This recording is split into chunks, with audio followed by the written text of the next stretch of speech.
یہود و نصارہ نے اپنے احبار یعنی علماء کو اور رہبان اور صوفیوں اور جوگیوں کو، راہبوں کو رب مان لیا تھا اللہ تعالیٰ کے مقابلے پر۔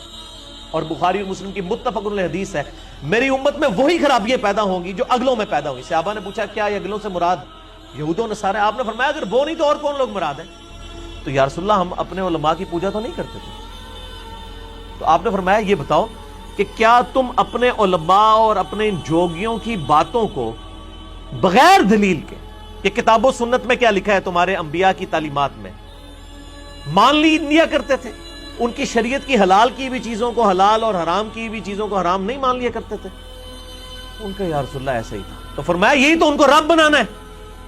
ابن عباس کہتے ہیں کہ نبی صلی اللہ علیہ وآلہ وسلم نے حجۃ الوداع کے موقع پر فرمایا میں اپنے بعد تم میں دو ایسی چیزیں چھوڑ کر جا رہا ہوں جن کو مضبوطی سے پکڑ لوگے کبھی گمراہ نہیں ہوگے، ایک اللہ کی کتاب ہے اور دوسرے اس کے محبوب صلی اللہ علیہ وآلہ وسلم کی سنت۔ آپ آج کوئی شخص اپنے آپ کو مسلمان کہے تو اس کو کہتے ہیں پتہ نہیں پاگل ہو گیا ہے۔ اگر کوئی بریلوی کہے تو کوئی اسے پاگل نہیں سمجھتا، حالانکہ بریلی انڈیا کے ایک شہر کا نام ہے۔ سورۃ النساء کی آیت نمبر 148 ہے، چھٹا پارہ شروع اس سے ہوتا ہے، لا يحب اللہ الجہر بالسوء من القول الا من ظلم۔ اللہ تعالیٰ کسی کی برائی کے ساتھ آواز بلند کرنے کو پسند نہیں کرتا کہ کوئی برائی کے القابات کے ساتھ کسی کے خلاف آواز بلند کرے سوائے اس شخص کے کہ جس پر ظلم ہوا۔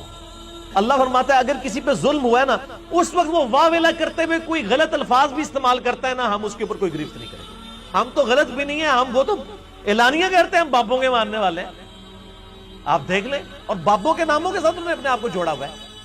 آپ آج کوئی شخص اپنے آپ کو مسلمان کہے تو اس کو کہتے ہیں پتہ نہیں پاگل ہو گیا ہے۔ اگر کوئی بریلوی کہے تو کوئی اسے پاگل نہیں سمجھتا، حالانکہ بریلی انڈیا کے ایک شہر کا نام ہے جہاں پہ 1896 میں منظور الاسلام بریلی مدرسہ بنایا، مذہب بریلوی المتوفہ 1340 ہجری 1921 عیسوی، لیکن اسے کوئی برا نہیں سمجھتا۔ کوئی اپنے آپ کہے میں دیوبندی ہوں، الحمدللہ علماء دیوبند سر بلند، پتہ نہیں وہ کیا کیا شعر بناتے ہیں، کوئی اس کو برا نہیں سمجھتا، حالانکہ 1867 سے پہلے دنیا میں کوئی شخص دیوبندی نہیں تھا۔ 1867 میں مدرسہ دیوبند بنا انڈیا میں۔ انہیں تو کہنا جناب دعا کرو انڈیا کو میچ جیت جائیے، تے دو بڑے پاری فرقے انہوں نے نام ہی اپنے انڈیا کے شہروں کے ناموں کے اوپر رکھے۔ لیکن اگر کوئی شخص کہے کہ میں عام مسلمان ہوں، میں مسلم ہوں، وہ تو کہتے پتہ نہیں یہ کہ کوئی نواں کو فرقہ آ گیا۔ ان سے پوچھیں یہ مسلم لفظ نیا ہے یا بریلوی دیوبندی اہل حدیث شیعہ یہ جتنے بھی آپ نے القابات بنائے یہ نئے ہیں؟ تو اس پہ میں اکثر بولا کرتا ہوں ایک غریب اتو بدتمیز، وہ جی اسی آج تک گل سنی نہیں۔ اللہ کے بندو، آپ اور آپ کے باوجداد نے نہ قرآن پڑھا نہ حدیث پڑھا، تو پھر آپ نے تو یہ دعویٰ کرنا ہے نا ہم نے تو بات سنی نہیں۔ کہاں سے آپ نے سننی ہے جب آپ نے پڑھا ہی کچھ نہیں ہے؟ تو پھر آپ نے تو نہیں سنی ہوگی۔ تو ان دو آیات سورہ شورى آیت نمبر 40 148 سورۃ النساء کی میں نے بابی کا ورڈ ڈیوائز کیا، اور اس کے مقابلے پر لفظ میں نے جو اپنے لیے پسند کیا وہ کتابی ہے۔ ہم بابی نہیں ہیں، ہم کتابی ہیں، ہم وابی نہیں ہیں، ہم علمی ہیں الحمدللہ۔ سورہ التوبہ کی آیت نمبر 31 ہے، اعوذ باللہ من الشیطان الرجیم، اتخذوا احبارهم ورهبانهم اربابا من دون اللہ۔ یہود و نصارہ نے اپنے احبار یعنی علماء کو اور رہبان اور صوفیوں اور جوگیوں کو، راہبوں کو رب مان لیا تھا اللہ تعالیٰ کے مقابلے پر۔ تو یہ بابوں کو ماننے والے کون ہوتے ہیں؟ یہود و نصارہ کا یہ ٹریک ہے، اور بخاری اور مسلم کی متفق علیہ حدیث ہے، میری امت میں وہی خرابیاں پیدا ہوں گی جو اگلوں میں پیدا ہوئی۔ صحابہ نے پوچھا کیا یہ اگلوں سے مراد یہود و نصارہ؟ آپ نے فرمایا اگر وہ نہیں تو اور کون لوگ مراد ہیں؟ سیم وہی خرابیاں، بخاری مسلم کے الفاظ ہیں قدم با قدم بالش بر بالش، تم انہی کاموں میں پڑ گئے، اور امت دیکھیں پھر پڑھی ہے۔ اس کانٹیکسٹ میں ایک ضعیف روایت بھی ہے ترمذی کی، لیکن کچھ محدثین اسے صحیح کہتے ہیں، اور ہم جن کے لیے پیش کر رہے ہیں ان کے نزدیک بھی یہ روایت صحیح ہے۔ عدی بن حاتم رضی اللہ تعالیٰ عنہ کہتے ہیں یا رسول اللہ میں نے اسلام تو قبول کر لیا صلی اللہ علیہ وآلہ وسلم، لیکن قرآن کی ایک آیت مجھے بڑی کھٹکتی ہے، سورہ توبہ کی آیت نمبر 31، کہ یہود و نصارہ نے اپنے علماء اور اپنے بزرگوں کو، اپنے صوفیوں جوگیوں کو اپنا رب مان لیا تھا اللہ کے مقابلے پر، تو یا رسول اللہ ہم اپنے علماء کی پوجا تو نہیں کرتے تھے۔ تو آپ نے فرمایا یہ بتاؤ کہ کیا تم اپنے علماء اور اپنے ان جوگیوں کی باتوں کو بغیر دلیل کے کہ کتاب و سنت میں کیا لکھا ہے تمہارے انبیاء کی تعلیمات میں مان لیا کرتے تھے؟ ان کی شریعت کی حلال کی بھی چیزوں کو حلال اور حرام کی بھی چیزوں کو حرام نہیں مان لیا کرتے تھے؟ ان کا یا رسول اللہ ایسا ہی تھا۔ تو فرمایا یہی تو ان کو رب بنانا ہے۔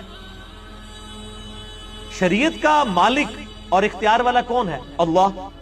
جب آپ یہ اختیار مولویوں کو، صوفیوں کو، جوگیوں کو دیں گے تو گویا کہ آپ ان کو رب کے مد مقابل لے گئے، اور اس کی سپورٹ میں درجنوں آیات قرآن حکیم میں موجود ہیں۔ میں آج ان کو سکپ کر رہا ہوں۔ مسئلہ نمبر 71A ہے میرا، بزرگوں کی اندھا دھند پیروی کا انجام اور اس کا علاج، جس کے اندر میں نے یہ ساری آیات ڈیٹیل کے ساتھ کور کی ہیں کہ قیامت والے دن لوگ روئیں گے کہ اللہ ہم اپنے بزرگوں اور بابوں اور اپنے بڑوں کے پیچھے چلے جنہوں نے ہمیں گمراہ کر دیا۔ سورۃ الاحزاب کا آخری رکوع پڑھ کے دیکھ لیں، سورۃ الاعراف پڑھ کے دیکھ لیں، سورۃ الانعام پڑھ کے دیکھ لیں، کئی صورتوں میں کراس ریفرنسز میں نے پیش کی ہیں، لیکن آج میں اس ڈیٹیل میں نہیں جاؤں گا۔ مسئلہ 71A آپ دیکھ سکتے ہیں۔ اچھا، یہ علمی کتابی دیکھیں کیسی اپروچ ہے کہ ایک قرآن پاک کی آیت کے اندر یہ دونوں الفاظ آئے ہیں، علمی اور کتابی۔ سورۃ الاحقاف کی آیت نمبر 4 ہے، نبی صلی اللہ علیہ وآلہ وسلم سے اللہ تعالیٰ کا الوار ہے کہ آپ اپنے مخالفین سے یہ بات کریں جب وہ آپ کے سامنے ڈٹتے ہیں نا، سچائی قبول نہیں کرتے اور گمراہی پر ڈٹے رہتے ہیں، تو آپ صلی اللہ علیہ وآلہ وسلم ان سے ارشاد فرمائیں، اعوذ باللہ من الشیطان الرجیم، ایتونی بکتاب من قبل ھذا، اے نبی ان سے فرماؤ اگر کوئی کتاب اس قرآن کے نزول سے پہلے تمہارے پاس موجود ہے نا، ایتونی بکتاب، میرے پاس وہ کتاب لے کر آؤ، او اثارۃ من علم، یا اگر انبیاء کے علم کے آثار کوئی تمہارے پاس موجود ہو، کوئی سنت ہو، حدیث ہو، وہ لے کر آؤ، ان کنتم صادقین، اگر تم اپنے دعوے میں سچے ہو۔ تو یہ ٹامک ٹوئیاں جذباتی باتیں نہیں جی وہ ساڈے تے ہیں جی اسی شروع تو کرنے ہیں، یہ باتیں نہ کرو۔ ایتونی بکتاب من قبل ھذا، لاؤ کوئی کتاب لے کر آؤ اس قرآن کے نزول سے پہلے اگر کوئی کتاب ہے، او اثارۃ من علم ان کنتم صادقین، یا علم کے آثار۔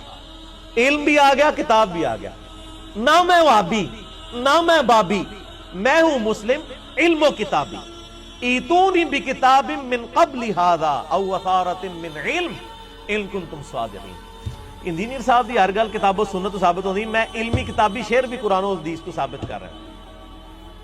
ظاہر ہے کہ وہ کہتے ہیں نا جی جو بزرگوں کی تعلیمات قرآن و سنت کے مطابق ہوں وہ لے لینی چاہیے، تو سر جو ہم تعلیمات رکھ رہے ہیں اس کو کتاب و سنت سے ثابت بھی کر رہے ہیں تاکہ آپ اسے لے لیں انشاءاللہ تعالی۔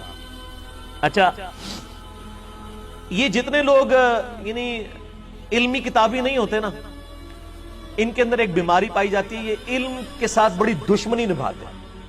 کبھی اشعار لکھیں گے، علم بس کریو یار، اور یار وہ ساری کتابیں چنین ہیں، وہ کچھ سینہ مسینہ بھی چلتا ہے۔ اس کے اوپر میں نے ایک پورا لیکچر دیا، مسئلہ 55A، علم لدنی سے متعلق فرقہ وارانہ نظریات کا تحقیقی جائزہ، جس میں نے ثابت کیا ہے دین وہی ہے جو کتابوں کے اندر ہے، بابوں کے اندر نہیں، کتابوں کے اندر۔ اور سورہ بنی اسرائیل میں جو 10 کمانڈمنٹس آئی ہیں جو تورات کے اندر بھی موجود تھی، سورہ بنی اسرائیل کی آیت نمبر 36 میں 9th کمانڈ آئی ہے، اعوذ باللہ من الشیطان الرجیم، وَلَا تَقْفُ مَا لَيْسَ لَكَ بِهِ عِلْمٍ، اے انسان کسی چاہے چیز کی پیروی اس وقت تک مت کر جب تک کہ تو اس کے بارے میں علم نہ حاصل کر۔ اِنَّ السَّمْعَ وَالْبَصَرَ وَالْفُؤَادَ كُلُّ أُولَٰئِكَ كَانَ عَنْهُ مَسْئُولًا، بے شک کان، آنکھیں اور عقل یعنی دماغ یا دل، اس کے بارے میں تم سے پوچھا جائے گا۔